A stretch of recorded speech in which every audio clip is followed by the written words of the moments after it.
nan an yi sa'a ko shekarar biyar gidansa. Ta yaya ma za a yi ɗauka ni in baka? To wallahi ka yi kaɗan.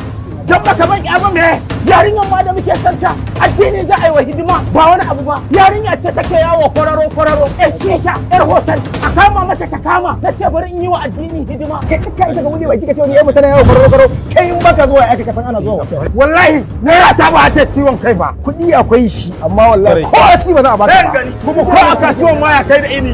Takaddare masu gadi suka kama ka kana binne laya. Wa kake binnewa? Ai na ku binne ne yasa ni ma ne yana wa binne ku na gani kun fara yi. Kuma zan gaya ma dan garin nan ne. A'a kai yanke garin cibiya. Ni kuma zan tabbatar ma da cewa ba ko ne ni amma kuma ka ba. Kuma zan gaya ma dan garin nan ne. A'a kai yanke garin cibiya. Ni kuma zan tabbatar ma da cewa ba ko ne ni amma kuma ka ba.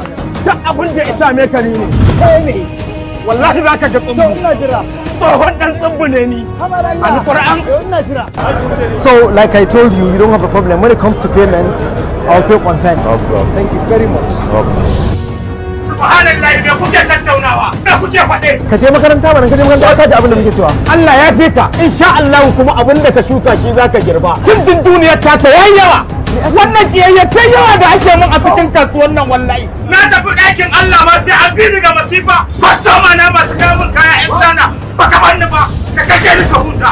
Na san mutuncin kaina ba zan tsaya a yi ya gani ga da ni a fili ba. Amma ƴar ƙasa za ka sha 'yar kasa wallahi sai dai where is my money na munafiki ka je gun wannan ibaka money ina kince ka dan masifa sai inda ka je sai an bi ka kuma kai kuma sai mun yi maganin ka wallahi tun da rufa muku asiri muka yi lokacin corona muka ce ba ku da ita ta wallahi ta dawo corona ta dawo wallahi daga nan har da sai mun je mun faɗa Allah kare gaban ka da bayan ka.